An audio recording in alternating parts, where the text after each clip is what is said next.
Vamos à palavra do Senhor. Vamos abrir a Bíblia no livro de Eclesiastes.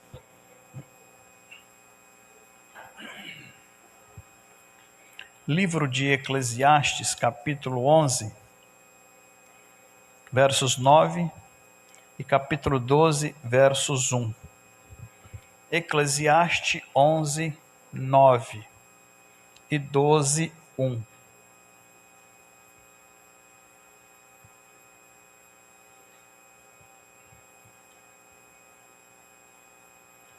O Antigo Testamento da nossa Bíblia Sagrada. O capítulo 11, versos 9 diz assim: Alegra-te, jovem, na tua mocidade, e recreie-se o teu coração nos dias da tua mocidade, e anda pelos caminhos do teu coração, e pela vista dos teus olhos sabe. Porém, porque todas estas coisas te trará Deus a juízo. Afasta, pois, a ira do teu coração, e remove da tua carne o mal, porque a adolescência e a juventude são vaidade.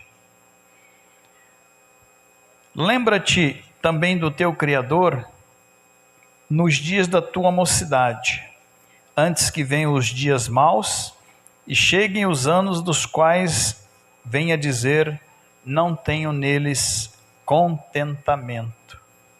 Glória a Deus. Eclesiastes, Antigo Testamento, capítulo 11. Glória a Deus.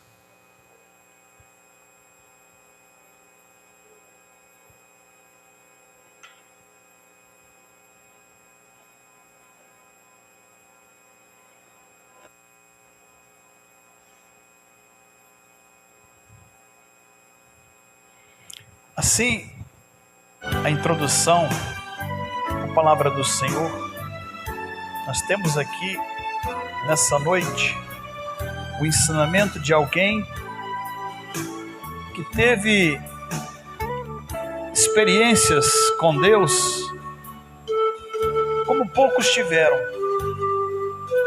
Esse homem, ele teve a promessa do seu pai Davi, e dos lombos de Davi, ele se tornou rei em Israel.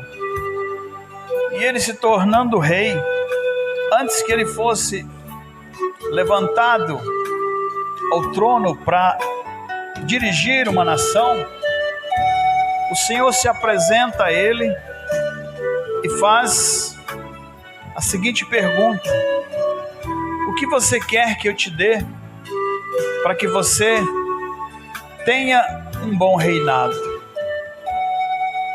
Salomão, ele para e pensa. E a resposta dele para Deus foi que ele recebesse sabedoria. Sabedoria é muito mais do que inteligência, é muito mais do que ser apenas alguém estudado, alguém que conhece todas as matérias. A pessoa sábia, quando ela se posiciona em frente a outras pessoas, ela olha o sobrenatural na vida das pessoas. A pessoa sábia, ela não toma atitudes precipitadas, ela não sai correndo, gritando para o mundo inteiro ouvir. Não. A primeira coisa que a pessoa sábia faz é buscar a direção de Deus. E em buscando a direção de Deus, ela conquista aquilo que ela deseja ou precisa conquistar. Salomão, ele começa nos advertindo, ele começa nos ensinando, ele começa falando com a gente, para que quando a gente for jovem, para que quando a gente se tornar adolescente, para que quando a gente se tornar uma pessoa que já sabe e começa a entender as coisas, para que primeiramente a gente se atente naquilo que a palavra de Deus nos ensina. aquilo que o Santo Evangelho vem de encontro a nós e nos orienta. Quando nós abrimos essa palavra, é Deus que está falando conosco. Não é mais ninguém na terra, no universo que está falando, mas é o Senhor. Através de Jesus Cristo, Ele se revelou a você, se revelou a mim, porque era necessário com que chegasse esse tempo.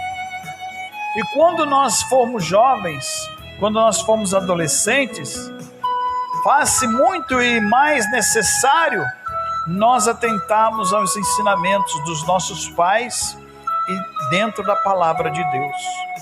O tempo da descoberta das coisas, o tempo de experimentar as coisas, a emoção, o sentimento, a vontade, ela surge naturalmente na nossa vida. Por quê?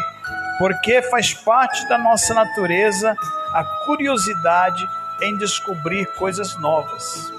Quando a gente está criança, a Bíblia mesmo nos diz que o pai e a mãe devem ensinar o filho, ensinar a criança, ensinar o menino no caminho do bem, no caminho da palavra, no caminho do ensinamento bíblico. Porque quando ele estiver velho, quando ele estiver na minha idade, ele não vai se desviar os seus pés, ele não vai se desviar as suas mãos, ele não vai desviar a sua mente. Por quê? Porque aquela palavra vai estar alicerçada, aquela palavra vai estar enraizada, ele vai ter conhecimento de causa, ele vai saber aquilo que é bom e aquilo que é ruim. É isso que o sábio Salomão nos quer dizer nessa noite. E ele começa ensinando a respeito de tudo isso. Olha só o que diz a seguir as passagens no mesmo livro. Em Eclesiastes encontramos a perspectiva de quem busca o sentido da vida. O que as pessoas perguntam? Quem sou eu? De onde eu vim e para onde eu vou? E muitos não conseguem se achar. Eles experimentam de tudo. Eles vão desde um simples cigarro, passando por todos os tipos de bebida, para ver se o coração dele se alegra, para ver se a timidez sai dele, para ver se ele experimenta novas coisas. Ele passa por um processo em que ele quer entender o porquê, o sentido da vida. Então o pregador Salomão examinou a sabedoria, as riquezas e os prazeres. Ele compartilhou os frutos de sua busca, e o que via como vaidade e o que era bom. Esse homem, durante 40 anos que ele reinou sobre Israel, foi o tempo de maior prosperidade e paz naquela nação.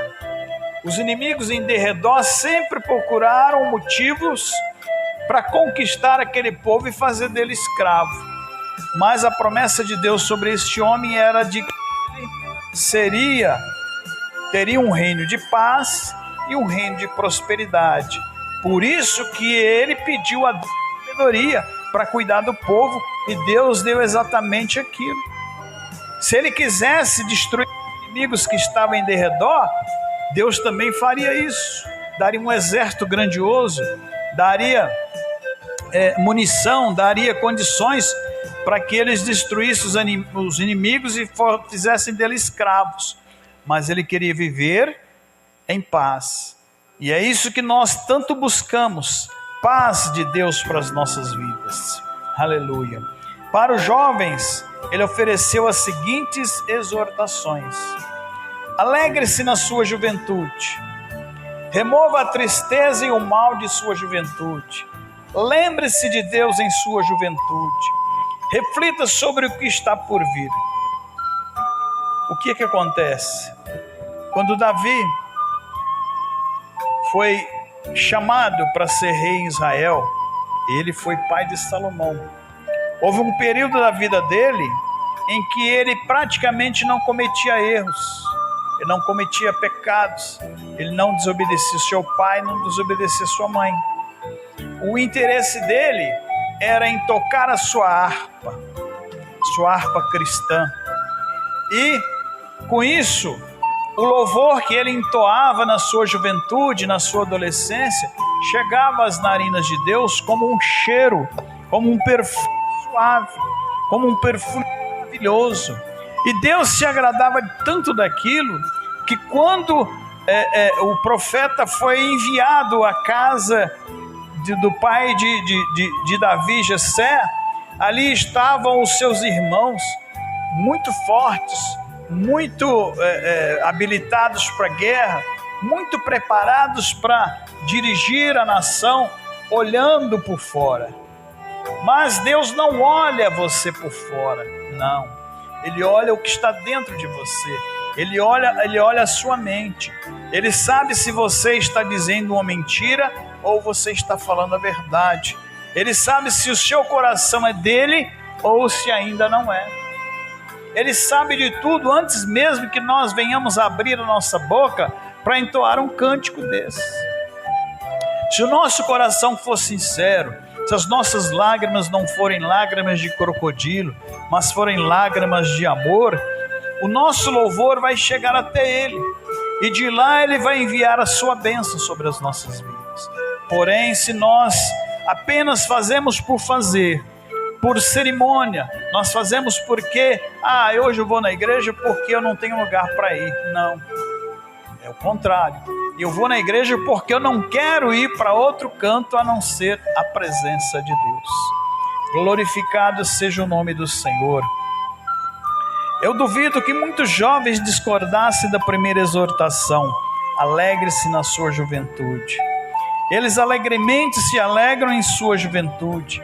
Eles ficam felizes em deixar seus corações animá-los, em andar nos caminhos de seus corações e na visão de seus olhos. Mas e as exortações restantes? Para afastar a tristeza e o mal, lembre-se de Deus, reflita sobre o que está por vir. Isso não tira a alegria da juventude. O jovem, pela época que ele vive, ele quer se enturmar. Ele quer ser não apenas mais um que está ali, ele quer fazer parte de um grupo. Ele quer ter amigos, ele quer tomar um sorvete, ele quer tomar um refrigerante, ele quer comer um lanche. Mas ele não quer ir só com o seu pai, com a sua mãe, ou ir sozinho, não. Ele quer ir, como a gente costuma dizer hoje, com a galera. Só que se essa pessoa que está aliada com o seu filho, com a sua filha, com as pessoas que você cuida, se não for pessoas de bem, se não for pessoas que respeitam, que obedecem a palavra, dificilmente você não vai ter trabalho com seu filho. Por quê? Porque quando chega essa fase da adolescência, é como foi dito, é experimentar novas coisas, é experimentar novas situações. E nem tudo que está aí fora é bom, nem tudo que está aí na sociedade é bom. Para que se filtre isso, para que se não caia nessas armadilhas, é necessário estar alicerçado na palavra. Por isso que deve se ensinar a criança no caminho que deve andar, para que quando ele estiver velho, ele não se desvie. Vai passar pela juventude, vai passar pela adolescência, vai passar pela juventude e vai chegar na velhice estruturado, sem desviar para a direita e nem para a esquerda. É isso que o sábio Salomão colocou para que os jovens vivessem, serem felizes no seu coração e não deixar com que a tristeza, por causa das coisas erradas, prejudiquem as suas vidas. Na verdade, não. E há várias boas razões pelas quais precisamos lembrar-se de Deus nos dias da nossa juventude. A juventude não tem garantia do futuro. A morte não faz respeito às pessoas. A morte frequentemente atinge aqueles que acreditam que são invencíveis, aqueles que não respeitam, aqueles que não estão nem aí, aqueles que levam a vida ou deixam a vida levar. Isso acontece acidentes, acontece doença, acontece guerras. São coisas do nosso cotidiano que, se nós não estivermos os nossos filhos estruturados na palavra, eles não vão conseguir sair fora das armadilhas. O escritor que colocou essa palavra, ele diz que no decorrer da juventude dele, ele viu acontecer várias vezes. Ele dá o nome de alguém com 17 anos que morreu de câncer no fígado. Ele dá o nome de outra pessoa que caiu morto de um ataque cardíaco. Ele dá o nome da colega de quarto na faculdade, não acordou uma manhã, pois suas funções corporais simplesmente pararam. 2 colegas de faculdade com 20 anos foram mortos em acidentes de carro. Não dá para ser mórbido, nem para assustar, mas para enfrentar a realidade. A ninguém é prometido o futuro. A vida é verdadeiramente apenas um vapor. Como o vento, como a fumaça. Ao mesmo tempo que está aqui, de repente desaparece. E se a vida não souber ser vivida, o risco de acontecer essas tragédias é maior. Mas quando nós estamos alicerçados na palavra, quando nós estamos encaminhados no Evangelho, quando nós estamos cumprindo a palavra, o Senhor é o nosso escudo, o Senhor é a nossa fortaleza, o Senhor é aquele que nos cuida diariamente. Pode você estar aonde estiver, longe ou perto, você vai estar na presença de Deus. Glória ao nome de Jesus. O Senhor está vindo, Ele está vindo em julgamento, e haverá jovens nessa época que não terá o benefício de uma longa vida, que não terá tempo para mudar. Portanto, devemos nos preparar para o futuro, que é um sinal de maturidade. Quando chega ali nos 10, 12 anos, já tem que estar sendo induzido, convencido, levado a praticar a palavra do Senhor. Por isso que a igreja é importante. Às vezes as pessoas não dão devido valor à igreja, mas uma porta dessa aberta, é só aqui que você vai ouvir uma palavra dessa. Você não vai ouvir em outro lugar algo que a palavra de Deus ensina. Por quê? Porque lá fora eles estão distantes dela. Glória ao nome de Jesus. Mesmo que alguém seja abençoado por viver uma vida longa, com muito tempo para mudar, há outro motivo para se lembrar-se de Deus nos dias da sua juventude. Você colhe o que planta. Isso é um ditado mais do que verdadeiro. Um importante princípio de vida a ser lembrado. O que você faz quando jovem pode afetar permanentemente o seu futuro. Não apenas o seu futuro na eternidade, mas o seu futuro nessa vida. Um exemplo que a gente vê muito é quando a pessoa só trabalhou no pesado. Tudo o que ela fez na vida é um serviço pesado. Quando ela chega na idade, aí é dor de coluna, é problema de vista, tudo quanto é coisa ruim, difícil, o corpo passa. Por quê? Porque durante toda a vida dela, ela não refrescou, ela sempre trabalhou, ela sempre ganhou o seu recurso, mas o serviço acabou com a sua saúde, não é verdade? Então tudo isso que a gente planta, a gente colhe. Por isso que é importante plantar bênçãos na nossa vida hoje, para que no futuro nós não tenhamos que olhar para trás e dizer, olha, eu poderia ter feito diferente, eu poderia ter feito melhor. Compare o jovem tolo e o jovem sábio. Não se lembra de Deus em sua juventude, não vai ouvir o conselho dos outros, tem que aprender por si mesmo. Invariavelmente faz uma bagunça em sua vida, na saúde, no casamento ou na carreira. Passa boa tarde da vida desfazendo ações tolas da sua juventude. Sofre com as consequências do seu ato. Por quê? Falta de instrução, principalmente da palavra. Às vezes o pai e a mãe é um exemplo para ser seguido, mas ele não quer. Às vezes um conselho ou uma chamada de atenção do pai e da mãe, o filho ignora, o filho rejeita. Ele pensa que é dono da sua própria vida e ele joga tudo fora. Aí depois diz que quem não escuta conselho, escuta coitado. Depois que ele se torna pai, ou depois que ele perde o emprego, ou depois que ele pega uma doença por algum motivo que não era correto, aí é tarde muitas das vezes para se arrepender. Já o jovem sábio, ele faz o quê? Ele lembra-se de Deus em sua juventude, segue o conselho de Deus e dos outros, aprende com o erro dos outros, começa a vida com uma base sólida e um bom começo, e ele é capaz de realizar mais coisas boas na vida. Desfrutará de memórias agradáveis e não lamentará o seu passado. Olha que coisa maravilhosa, né?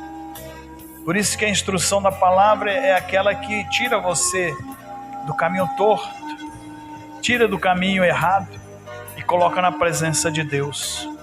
A Bíblia diz que nós somos como um lixo. Olha só, o lixo, ele fede, o lixo, ele é rejeitado, ele é excluído, ninguém quer se aproximar dele. Mas Deus vai lá e tira nós do monte de lixo e nos limpa, e nos purifica. Ele arranca os nossos pecados, ele arranca a nossa desobediência e faz-nos ser perfumados na presença de Deus. Por isso que quando você vê alguém aí fora batendo o tambor, ele não está fazendo algo que possa edificar a sua própria vida nem a vida de outro. Ele vai procurar mais prejudicar a vida das pessoas. Mas quando você passa a ser de Deus, a sua vida muda, o seu comportamento muda, a sua atitude muda. E ao invés de você invejar, ao invés de xingar, ao invés de você falar mal, ao invés de você inventar mentiras e fofocas, não, você vai andar com a verdade dentro de si. E em andando com a verdade dentro de si, o que as pessoas vão ver em você é algo de Deus. Não, aquela lá é serva do Senhor. Então eu respeito aquela pessoa pelo seu exemplo, pela sua conduta. Ao invés de você ignorar as pessoas, você ora por elas. Ao invés de você amaldiçoar as pessoas, você abençoa elas. Glória ao nome de Jesus.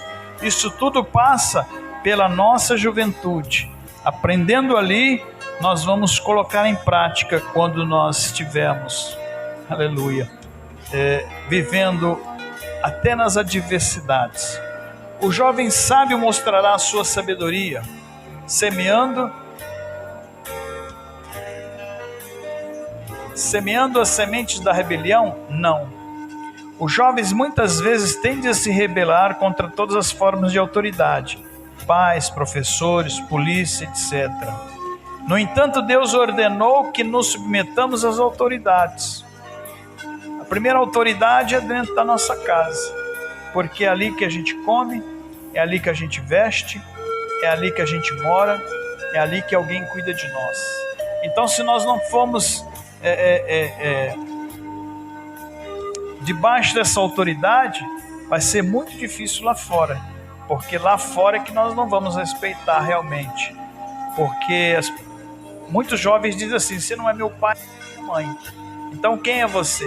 Aí é que está o problema.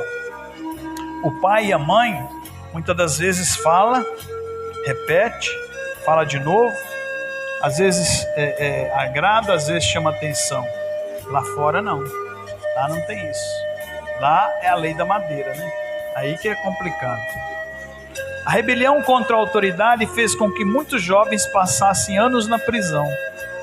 Semeando as sementes da mentira, o que acontece? Muitos jovens não pensam em mentir. Uma vez que você é pego em uma mentira, sua credibilidade é destruída. Sua palavra não significa nada. Você não pode ser mais confiado. Isso tem efeitos adversos em seus relacionamentos e empregos. Semeando as sementes do roubo, furtos em loja e outros crimes semelhantes são muito comuns entre os jovens. Se for pego, outras pessoas ficarão desconfiadas e você não receberá cargos de responsabilidade. Semeando as sementes da fornicação. Essa daqui é complicada. O que é fornicação? É o sexo entre duas pessoas não casadas. O sexo entre os jovens é muito popular. No entanto, muitos não consideram o preço alto. Doenças sexualmente transmissíveis, como sífilis, como AIDS, o nome hoje é outro, mas é a famosa AIDS, gravidez indesejada, muitas vezes agravada por um aborto, casamentos forçados que muitas vezes levam ao divórcio. Oh, meu Deus! Semeando as sementes das drogas. As drogas têm um grande potencial para arruinar as nossas vidas. O que há de tão ruim nas drogas? Alguns são ilegais e seu uso viola Romanos 13:1. Muitos são viciantes e seu uso viola 1 Coríntios 6:12. Outros são destrutivos para o corpo e o seu uso viola 1 Coríntios 6:19 e 20. O que acontece? Tudo que nós fizemos em desobediência àquilo que é bom, as coisas certas, vai nos trazer algo que vai nos fazer sofrer. Não é isso que Deus quer. O jovem hoje, ele precisa ser orientado a, primeiro, namorar, para tomar conhecimento do namoro, do que é o namoro. É a condição para o noivado. No noivado já é o início de um compromisso para o casamento. De um namoro que pode durar um mês, pode durar 6 meses, pode durar um ano, já passa por um noivado que dentro no máximo de 2 anos as pessoas já estão se casando. Mas elas têm certeza, elas têm convicção de que elas vão conhecer o outro antes disso. Sem entrar um dentro do outro, sem experimentar um dentro um do outro. Por quê? Porque a força da carne ninguém domina. E se você se deixar levar por ela, você vai ser induzido a erro. Então o jovem, ele deve ser preparado. Eu me lembro que antigamente se preparava primeiro um enxoval, né? Era pouca coisa em vista do que é hoje, mas se preparava um enxoval. Hoje, um jovem que pretende se casar, a primeira coisa que ele tem que ter é uma casa. Não adianta ele ter um terreno, não adianta ele ter um carro, não, isso não é prioridade. Se ele pensa em se casar amanhã, depois com a moça mais bonita do bairro, ou a mulher mais bonita da cidade, ou com o rapaz mais charmoso, primeiro hoje você precisa ter uma casa. Porque quem casa quer casa, é o famoso ditado. Então as coisas mudaram do passado para hoje. Hoje nós precisamos fazer com que o jovem entenda que o futuro dele está relacionado ao que ele fizer agora. Porque quando se casa 2 ricos, eles praticamente já têm tudo, mas quando casa 2 pobres, aí a luta fica maior. Então se prepare antes para casar, se prepare antes para namorar, se prepare antes para noivar, porque quando chegar a época de ter filhos, meu Deus, aí que vem, né? Se você tiver filhos, você vai precisar ter vivido as experiências boas da vida, evitado as ruins, procurado evitar as ruins, para poder conseguir cuidar daqueles que vão fazer parte da sua família. Então, o ensinamento para o jovem serve para jovem, serve para adulto, serve para idoso, serve para todo mundo. Porque o que se planta hoje é o que se colhe amanhã. Glorificado seja Deus. Isso é o que está envolvido em lembrar de Deus enquanto nós somos jovens. Glória ao nome de Jesus. Ninguém pode ser obrigado a lembrar de Deus na juventude.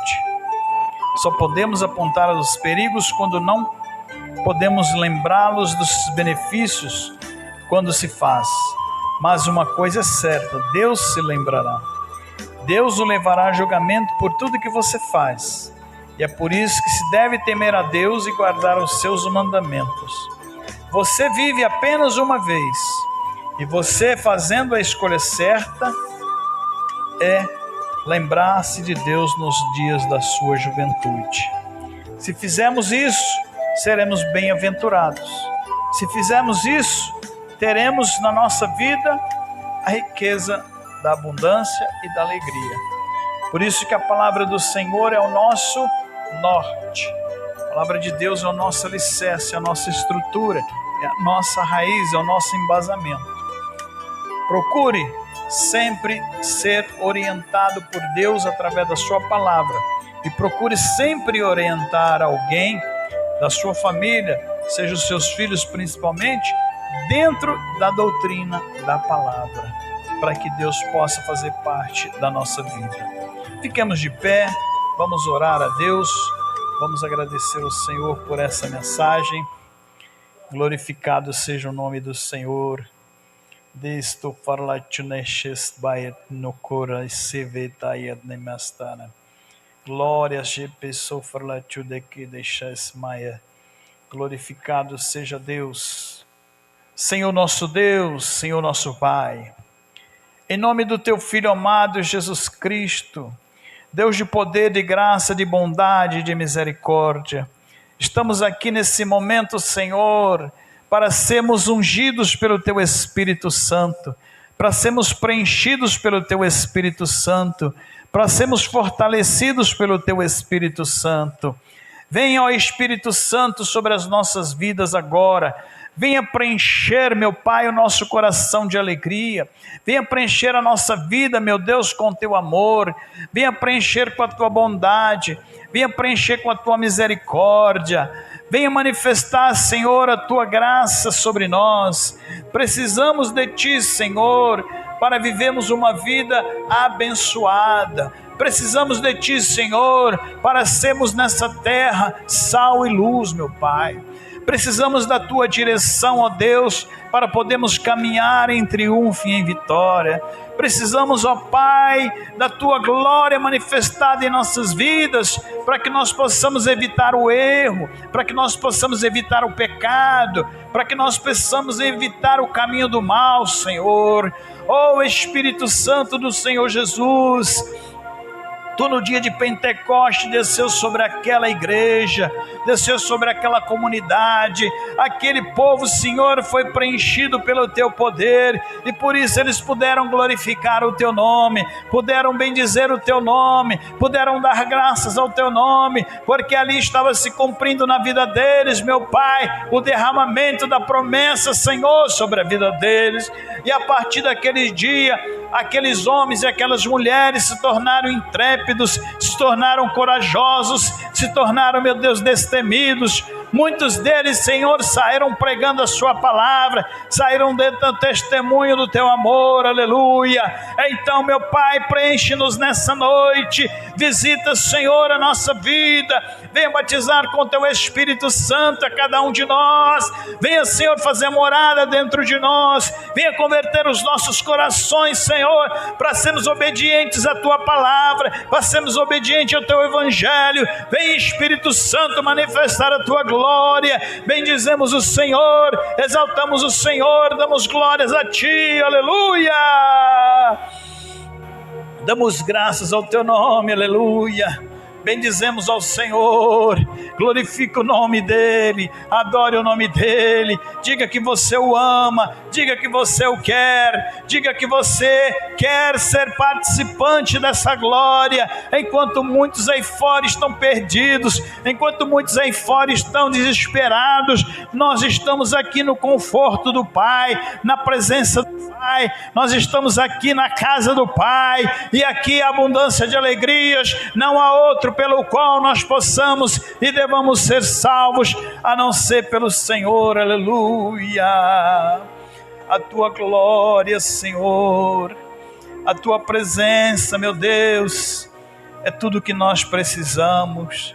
Não adianta ter dinheiro, ó Pai, não adianta ter riqueza, ó Deus, não adianta ter nada desse mundo, porque o Senhor mesmo diz de que adianta nós ganharmos o mundo se nós perdemos a nossa salvação. Ah, meu Pai querido, de Ló, Senhor, ela não se atentou para aquilo que estava vindo de encontro a eles. O Senhor enviou os anjos àquela cidade, meu Deus, e lá Ló tirou sua esposa e tirou suas filhas do meio de um povo corrupto, de um povo imoral, Senhor. Tirou do meio daquela lambança, daquela sujeira, porque dentro de pouco tempo aquela cidade seria destruída junto com os seus habitantes. O Senhor tirou a eles daquele local, Senhor, mas aquela mulher, meu Pai, parece que não estava ligada, parece que ela estava gostando das coisas erradas que aconteciam naquele local. Homens se misturavam com homens, mulheres com mulheres, pessoas bebiam, Senhor, pessoas se drogavam, pessoas xingavam, pessoas Senhor, faziam coisas horríveis, meu Senhor. Então aquela cidade foi lançada no juízo de Deus e seria destruída, mas o Senhor foi lá e tirou aquela família. Oh, bendito seja Deus. Aquela mulher não olhou, Senhor, para ti, primeiramente ela olhou para si mesmo e perdeu a sua salvação. Quando ela olha para trás, significando olhar para o mundo, ela se transformou em uma estátua de sal. E até o dia de hoje, Senhor, isso está constante no livro sagrado. Nós não queremos ser como a mulher de Ló, Senhor. Também houve a mulher de Jó, meu Pai, que desfrutou do bom e do melhor durante toda a sua vida, mas quando viu o seu marido doente, seu marido que era rico, viu ele pobre na miséria, ela se revoltou contra ti e disse a Jó: amaldiçoa esse Deus e morre. Oh, Deus querido, nós não queremos ser assim, Senhor, ingratos, porque a prova vem, porque a luta vem, mas nós queremos ser, meu Deus, gratos a ti, porque sabemos que o Senhor Redentor vive, porque o Senhor é Deus sobre o céu, sobre a terra, sobre todos nós. As lutas vêm, mas elas passam. Então, meu Pai, fortalece o nosso espírito, fortalece o nosso coração, visita a nossa casa, meu Deus, visita os nossos parentes, os nossos entes queridos, visita as famílias, Senhor, desse bairro. Ah, meu Deus querido, meu Deus amado, toca na vida de cada um deles, meu Senhor, desde o alto até embaixo, desde a esquina de baixo até de cima, passando por todo esse local, meu Pai. Oh, Espírito Santo, só o Senhor pode fazer com que o homem te entenda, só o Senhor pode fazer com que o homem ouça a ti, meu Pai. Então, dê-nos o teu Espírito Santo, fortalece-nos, Senhor, com a tua grandeza, para que nós possamos ser servos e servas do Deus vive e todo-poderoso. Glorificado seja Deus, bendito de nosso Senhor Jesus Cristo. Aleluia, glórias ao nome dele. Grandioso és tu, ó Pai.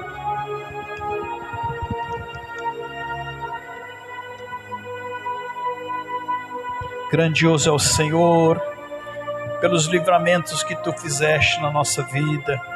Hoje é dia de adorar ao teu Espírito Santo. Nós estamos aqui para isso, Senhor. Então, meu Pai querido, meu Pai amado, fica conosco, Senhor, nessa batalha. Glorifica o teu nome, Senhor. Em lovaste pessoa da lacana xista se perlovota namastena.